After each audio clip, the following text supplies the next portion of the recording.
Hey guys, in this video I will show you how you can fix something went wrong in PlayStation Store on your PS5. So without further ado, let's get started.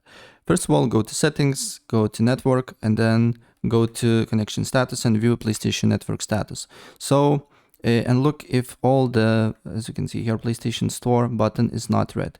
If it's red, this means the PlayStation servers is down and nothing you can do about it. Just wait, right?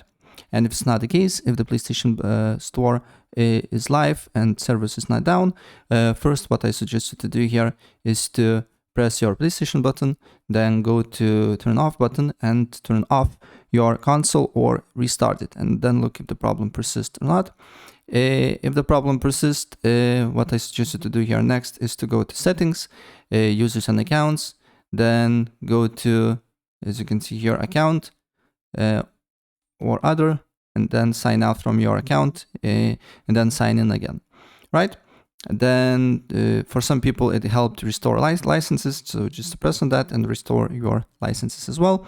And also you can try to console sharing on offline plane. You can try to disable and enable and look if the problem persists or not.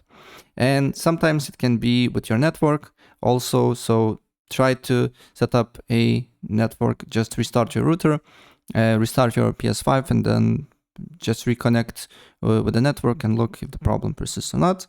But nevertheless, these methods should fix your problem if the servers is not down, right? So yeah, that's pretty much it.